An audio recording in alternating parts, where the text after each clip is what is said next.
ఆంధ్రప్రదేశ్లో వైసీపీ ఘోర పరాభవం తరువాత సజ్జల ఎటుపోయారు, ఎక్కడా కనిపించడం లేదు, ఆయన కిడ్నాప్ ఏమైనా అయ్యారా అనేటువంటి అనుమానాలు ఎక్కువగా తలెత్తుతున్నటువంటి నేపథ్యంలో ఈ అంశం మీద మనం విశ్లేషణ చేసుకునే ప్రయత్నం చేద్దాం. ప్రస్తుతం మనతో పాటు ఉన్నారు ప్రముఖ రాజకీయ విశ్లేషకులు, ప్రముఖ సీనియర్ జర్నలిస్ట్ సిఎస్ రావు గారు. సార్తో మాట్లాడదాం. Sir hi sir. హలో. ఆంధ్రప్రదేశ్లో సార్వత్రిక ఎన్నికల్లో వైసీపీ ఘోర పరాభవం తరువాత సజ్జల ఎటుపోయారు, ఎక్కడా కనిపించడం లేదు, ఆయన ఏమైనా కిడ్నాప్ అయ్యారా అనేటువంటి అనుమానాలు కూడా వ్యక్తమవుతూ ఉన్నాయి. ఏంటి సార్ దీని మీద మీ విశ్లేషణ ఏంటి? సో ఏంటంటే రకరకాల అనుమానాలు వస్తున్నాయి. వైఎస్ఆర్ కాంగ్రెస్ పార్టీ వాళ్ళకి అనుమానాలు వస్తున్నాయి. మామూలుగా ఎప్పుడు కూడా తాడేపల్లి క్యాంప్ ఆఫీస్లో ఆయన ఉండేవాళ్ళు. ఏ చిన్న ఇష్యూ వచ్చినా కానీ ఆయనే మీడియా ముందుకు వచ్చి మాట్లాడేవాళ్ళు. అందుకే ఆయన్ని విపక్షాలన్నీ కూడా అప్పట్లో సకల శాఖ మంత్రి అని చెప్పి ముద్దుగా పిలుచుకునేవాళ్ళు. అలాంటి సజ్జల రామకృష్ణారెడ్డి ఇప్పుడు గత కొన్ని రోజులుగా మొబైల్ ఆపేసుకొని ఆయన అజ్ఞాతంలోకి వెళ్ళిపోయారు అనేది వైఎస్ఆర్ కాంగ్రెస్ పార్టీలో వాళ్ళలోనే చర్చ జరుగుతుంది. ఎమ్మెల్యేలు కానీ వీళ్ళందరూ వచ్చి అడుగుతుంటే ఎవరు ఫోన్లు స్విచ్ ఆఫ్ ఉన్నాయి. మాజీ వైఎస్ఆర్సీపీ అభ్యర్థులు ఎవరైతే ఉన్నారో వారు జగన్మోహన్ రెడ్డికి ఒక సూచన, ఒక సలహా ఇచ్చినట్లుగా మొన్న జరిగినటువంటి సార్వత్రిక ఎన్నికల్లో వైసీపీ ఘోర పరాభవం చవిచూడడం వెనక సజ్జల రామకృష్ణారెడ్డి గారి హస్తం ఉంది, సజ్జల గారి వల్లే వైసీపీ ఇంత ఘోర ఓటమిని చవిచూడాల్సి వచ్చింది అంటూ ఆయన్ని పక్కన పెట్టాలని కూడా జగన్మోహన్ రెడ్డి గారికి కొంతమంది వైసీపీ నాయకులు సలహాలు, సూచనలు ఇచ్చినట్లుగా కూడా ఒక వార్త మనం చూసాం. ఇప్పుడు ఘోరంగా 11 చోట్ల ఎమ్మెల్యేలతో పరిమితం అయిన తర్వాత జగన్మోహన్ రెడ్డి అహం అనేది దెబ్బతింది. యాక్చువల్గా ఆయన ఈగోయిస్ట్ అంటారు ఎక్కువ మంది. ఓకే, ఆ ఈగోయిస్ట్కి అహం దెబ్బతింది. అహం దెబ్బతిన్నప్పుడు ఎవరు ఎదుపడినా కానీ ఏమవుతుంది అనేటువంటి ఒక ఆందోళన పార్టీ లీడర్లలో ఉంది. సరే, అందుబాటులో ఉన్నటువంటి కొంతమంది లీడర్లతో ఆయన ఏదో సమావేశం అయ్యారు. ఆ సందర్భంగా కొందరు కన్నీళ్ళు పెట్టుకున్న వాళ్ళు వీళ్ళందరూ ఉన్నారు. ఆయన అయితే మామూలుగానే మాట్లాడారు. ఆ సందర్భంగా వాళ్ళు చెప్పినటువంటి మాట ఏంటంటే, అసలు యాక్చువల్గా అధికారంలో ఉన్నప్పుడు మిమ్మల్ని కలవడానికి అవకాశం అసలు సజ్జల రామకృష్ణారెడ్డి ఇచ్చేవాళ్ళు కాదు అనేది వాళ్ళు చెప్పినట్టు. ఈవెన్ సో ఆయన వెంకటరామరెడ్డి ఏం చెప్తున్నాడు, ఆయన అసలు జగన్మోహన్ రెడ్డి కలవడానికి అవకాశం మాకు ఇవ్వకుండా సజ్జల రామకృష్ణారెడ్డి చేశాడని ఆయన కూడా ఒక వీడియో పెట్టారు. సో ఇలా అందరూ కూడా సజ్జల రామకృష్ణారెడ్డి మీద కంప్లైంట్ చేస్తున్నారు. ఇలాంటి పరిస్థితుల్లో జగన్మోహన్ రెడ్డికి ఎదురు పడితే ఆయన రియాక్షన్ ఎలా ఉంటుందో సజ్జల రామకృష్ణారెడ్డికి తెలుసు.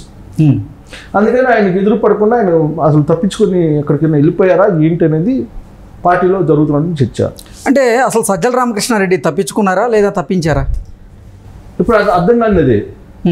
ఇప్పుడు వైఎస్ఆర్ కాంగ్రెస్ పార్టీలో అసలు ఒక భయానకమైనటువంటి సిచ్యువేషను, భయానకమైన చర్చ ఏంటంటే, సజ్జల రామకృష్ణారెడ్డిని తప్పించేటువంటి ప్రయత్నంలో ఎవరైనా కిడ్నాప్ చేశారా, తప్పించేటువంటి ప్రయత్నం చేశారా, లేదా ఆయన తప్పుకున్నారా? సజ్జల భార్గవ రెడ్డి టోటల్ సోషల్ మీడియాకి ఆయన ఇన్ఛార్జిగా వ్యవహరించారు. దానికి సంబంధించి చాలా లావాదేవీలు ఉన్నాయి, డబ్బులు కూడా చాలా మందికి ఇవ్వాల్సి ఉందని చెప్పి పేపర్లో న్యూస్ వస్తుంది. ఆ లావాదేవీలకు సంబంధించి వీళ్ళిద్దరే కీలకం అని. ఎవరు? సజ్జల భార్గవ రెడ్డి అండ్ సజ్జల రామకృష్ణారెడ్డి. సజ్జల భార్గవ రెడ్డి ఎక్కడ అని చెప్పేసి సోషల్ మీడియాలో వైఎస్ఆర్ కాంగ్రెస్ పార్టీని సపోర్ట్ చేసినటువంటి వాళ్ళందరూ కూడా తిరుగుతున్నారు. వాళ్ళకి ఏదో కాంట్రాక్ట్ ఇస్తే ఆ కాంట్రాక్ట్ డబ్బులు ఇవ్వలేదు, సజ్జల భార్గవ రెడ్డి ఎక్కడ అని చెప్పి ఆయన కోసం తిరుగుతుంటే ఇద్దరు తండ్రి కొడుకులు ఇద్దరు కూడా కనిపించకుండా ఉన్నారనేది ఇప్పుడు వైఎస్ఆర్ కాంగ్రెస్ పార్టీలో వినిపిస్తున్నటువంటి మాట. అంటే ఎవరైనా కిడ్నాప్ చేశారా వీళ్ళని, లేదు వాళ్ళపై వాళ్ళు కనిపించకుండా అజ్ఞాతంలోకి వెళ్ళిపోయారు అనేటువంటి చర్చ జరుగుతుంది. ఇప్పుడు వాస్తవంగా సరే ఎవరికైనా అందుబాటులో ఉన్నా లేకపోయినా జగన్మోహన్ రెడ్డికి అయితే ఉండాలి కదా. జగన్మోహన్ రెడ్డికి కూడా అందుబాటులో లేరని చెప్పి తెలుస్తుంది. ఎందుకు? జగన్మోహన్ రెడ్డికి అందుబాటులో ఉంటే జగన్మోహన్ రెడ్డి పిలిపిస్తారు.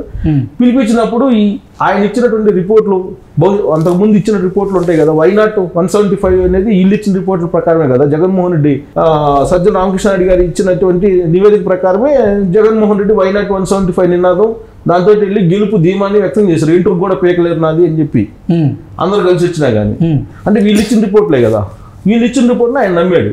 ఇప్పుడు పిలిచి 11 మంది ఎమ్మెల్యేలు అని అంటే వన్ సైడ్ ఎలక్షన్ జరిగినప్పుడు ఇప్పుడు రిపోర్ట్ ఇచ్చినప్పుడు కొంచెం అటు ఇటు ఉండాలి, అసలు క్వైట్ ఆపోజిట్ అయితే ఉండదు కదా.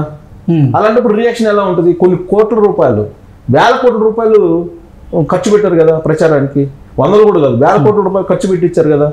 మరి అలాంటప్పుడు ఉల్టాగా ఇచ్చినటువంటి రిపోర్ట్స్ చూస్తే కనుక మరి వీళ్ళు ఎందుకు వీళ్ళు రాంగ్ రూట్ పట్టించారు అనేది ఖచ్చితంగా అడుగుతారుగా. జగన్మోహన్ రెడ్డి ఏ విధంగా రియాక్ట్ అవుతారో సజ్జల రామకృష్ణారెడ్డి కన్నా మిగతా వాళ్ళకి ఎవరికి తెలియదు. సో ఆయన రియాక్షన్ ఎలా ఉంటుందో తెలియక తప్పించుకొని తిరుగుతున్నాడా, లేదంటే జగన్మోహన్ రెడ్డి నేపథ్యం తెలిసినటువంటి వాళ్ళు కిడ్నాప్ చేశారా, కిడ్నాప్ చేసి అతన్ని ఏదైనా చేసే అవకాశం ఉందా, అంటే జగన్మోహన్ రెడ్డి మనుషులు ఏమైనా చేసే అవకాశం ఉంది, జగన్మోహన్ రెడ్డికి ఒక ప్రైవేట్ సైన్యం ఉంది అనేది ఇప్పుడు తాజాగా వెలుగులోకి వస్తుంది. ఆ ప్రైవేట్ సైన్యమే లిక్కర్ సిండికేటు లేకపోతే ఇసుక సిండికేటు వీటన్నిటిని కూడా నడిపింది. గంజాయికి సంబంధించి కూడా రాష్ట్ర వ్యాప్తంగా మారుమూల పల్లెల్లోకి కూడా తీసుకెళ్ళింది ఆ ప్రైవేట్ సైన్యమే అనేది ఇప్పుడు కొత్తగా వచ్చినటువంటి ప్రభుత్వం అనుమానిస్తుంది. ఇలాంటి పరిస్థితుల్లో ఆ ప్రైవేట్ సైన్యం ఏమైనా కిడ్నాప్ చేసిందా సజ్జల రామకృష్ణారెడ్డిని? కిడ్నాప్ చేసి ఏం చేస్తారో తెలియదు. ఆల్రెడీ మనం చూసాం గతంలో ఏం జరిగింది అనేది. లాస్ట్కి ఎన్నికల సమయంలో ఎవరు లేకుండా వెళ్ళిపోయారు కదా. ఇప్పుడు తాడేపల్లిలో ఒక జగన్మోహన్ రెడ్డి, భారతీ రెడ్డి తప్ప ఇంకెవరు లేరు కదా ఎలక్షన్ టైంకి. సజ్జల రామకృష్ణారెడ్డి లేదంటే అతను ఎవరు రిటైర్డ్ ఐఏఎస్ అధికారి ఉన్నాడు ఒక ఆయన, రిటైర్డ్ ఐఏఎస్ అంత ధనంజయ రెడ్డి, ఆయనే కదా నడిపింది. రిజల్ట్ వచ్చిన తర్వాత వీళ్ళిద్దరు సర్దుకున్నారు. ఆయన రిటైర్ వెళ్ళిపోయారు, ఈయన సజ్జల రామకృష్ణారెడ్డి కనిపించుకుని వెళ్ళిపోయాడు. ఇప్పుడు ఎవరిని అడగాలి? జగన్మోహన్ రెడ్డి. అసలు సజ్జల రామకృష్ణారెడ్డి ఎక్కడున్నారు? అజ్ఞాతంలోకి వెళ్ళాడా, కిడ్నాప్ అయ్యాడా? బహుశా నేను అనుకోవడం కొద్ది రోజులకి ఆయన మీద కేసు కూడా పెడతారేమో సజ్జల రామకృష్ణారెడ్డి మీద. అంటే కనిపించట్లేదనా లేకపోతే వేరే కేసులు కనిపించట్లేదనో లేకపోతే కిడ్నాప్ చేశారు, మాకు డబ్బులు రావాలి, మా డబ్బులు ఇవ్వలేదని ఇప్పుడు సోషల్ మీడియా వాళ్ళందరూ వస్తారు కదా. సోషల్ మీడియాని మొత్తం ఇన్ఛార్జిగా ఉంది సజ్జల భార్గవ రెడ్డి. భార్గవ రెడ్డి మొత్తం ఇప్పుడు అమౌంట్ చెల్లించకుండా ఆయన ఏమో కనిపించుకుని తిరుగుతున్నాడు. సజ్జల రామకృష్ణారెడ్డి ఏమో కనిపిస్తే జగన్మోహన్ రెడ్డి ఏం చేస్తారో తెలియదు, ఆయన ఏమో కనిపించుకుని తిరుగుతున్నారు. సో అలాంటి పరిస్థితుల్లో ఆయన అసలు అజ్ఞాతంలోకి వెళ్ళారా, కిడ్నాప్ చేశారా? అది ఒకటి. తండ్రి కొడుకులు ఏమయ్యారు? అదే కదా, వాళ్ళిద్దరు ఏమయ్యారు అనేది ఇప్పుడు పెద్ద క్వశ్చన్, $1 మిలియన్ ప్రశ్న. వాళ్ళిద్దరు ఏమయ్యారు అనేది. రెండేంటంటే ధనంజయ రెడ్డి అన్ని తానై నడిపాడు. జగన్మోహన్ రెడ్డి దగ్గరికి వెళ్ళడానికి కూడా అవకాశం లేకుండా సజ్జల రామకృష్ణారెడ్డి, ధనంజయ రెడ్డి ఇద్దరు కూడా ఎమ్మెల్యేలని, మినిస్టర్లు కూడా అక్కడ దాకా మూల విరాట్ దగ్గరికి వెళ్లకుండా చేశారు. ఆ సందర్భంగా మనం కూడా ఒక వీడియో ఇచ్చాం. మనం వీడియో ఇస్తే నా మీద కూడా కేసు పెట్టారు కదా, మన ఆర్గనైజేషన్ మీద నా మీద కేసు పెట్టారు. ఆ రోజు పోలీసులు పంపించారు నా ఇంటి మీదకి. ఏది వాళ్ళు గ్రాఫ్ బాగలేదని చెప్పి మాట్లాడుకుంటుంటే జగన్మోహన్ రెడ్డి నీ గ్రాఫ్ బాగుందని చెప్పి అతను ఎమ్మెల్యే అడిగాడని చెప్పి నీ వీడియో ఇచ్చినందుకు కేసు పెట్టి 41 నోటీస్ ఇచ్చేయారు కదా. పోలీసులు ఒక ఎస్ఐ, 5 కానిస్టేబుల్ వచ్చి బెదిరించడానికి ప్రయత్నం చేశారు కదా. సో అలాగే ఇప్పుడు ధనంజయ రెడ్డి, సజ్జల రామకృష్ణారెడ్డి ఏం చేశారు? వచ్చినటువంటి ఎమ్మెల్యేలు, మినిస్టర్లది step 1 Sajjala Ramakrishnareddy, step 2 Dhananjaya Reddy scrutiny అయిపోయిన తర్వాత ధనంజయ రెడ్డి ఓకే అంటే జగన్మోహన్ రెడ్డి దగ్గరికి వెళ్తారు, లేదంటే ధనంజయ రెడ్డి దగ్గర నుంచి వెనక్కి వెళ్ళిపోవాలి. అంటే వీళ్ళిద్దరు కీలకంగా వ్యవహరించారు. ధనంజయ రెడ్డి హ్యాపీగా ఆయన రిటైర్ అయ్యారు, ఆయన పాటికి ఆయన వెళ్ళిపోయారు. ఆయన పదవీ కాలం అయిపోయింది, ఆయన పాటికి ఆయన వెళ్ళిపోయారు. సజ్జల రామకృష్ణారెడ్డి ఎస్కేప్ అయ్యారు. ఇప్పుడు ఒంటరిగా జగన్మోహన్ రెడ్డి మిగిలారు. ఈ క్రమంలో అసలు ఈ సజ్జల రామకృష్ణారెడ్డిని కానీ, భార్గవ రెడ్డిని కానీ, ధనంజయ రెడ్డిని కానీ పట్టుకొచ్చేది ఎవరు? విజయసాయి రెడ్డి ఏమో ఆయన పాటికి ఆయన వెళ్ళిపోయాడు, ఎవరు కనపడించట్లా. ఇప్పుడు జగన్మోహన్ రెడ్డి ఇంట్లో కూర్చున్నాడు, మరి ఆయనేమో సమాధానం చెప్పాలి. వచ్చిన వాళ్ళు ఆయన అడుగుతున్నారు సజ్జల రామకృష్ణారెడ్డి ఏడని. మరి వీళ్ళిద్దరు ఎక్కడున్నారు? ఆయనేమో ఆయన ధనంజయ రెడ్డి ఏమో వెళ్ళిపోయాడు రిటైర్ అయ్యి. ఇప్పుడు ఎవరిని బాధ్యత చేయాలి? ఇప్పుడు ఈ బకాయిలు ఎవరు చేయాలి? హోర్డింగ్స్ పెట్టుకున్నాడా?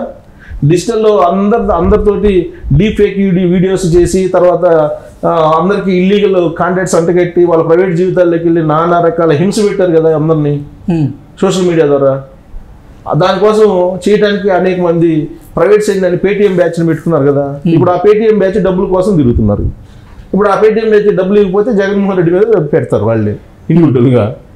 సో ఇదంతా కూడా చాలా గందరగోళంగా ఉన్నటువంటి పరిస్థితుల్లో సజ్జల రామకృష్ణారెడ్డి వాళ్ళు ఏమైనా కిడ్నాప్ ఏమైనా అయ్యారా, ఏమైనా కిడ్నాప్ చేశారా అనేటువంటి అనుమానం ఉంది. బహుశా కేసు ఏమైనా పెడతారేమో, కంప్లైంట్ అయితే చేస్తారు, చేసే అవకాశాలు ఉన్నాయి. ఓకే, సిచ్యువేషన్ చూస్తే ఆయన మీద.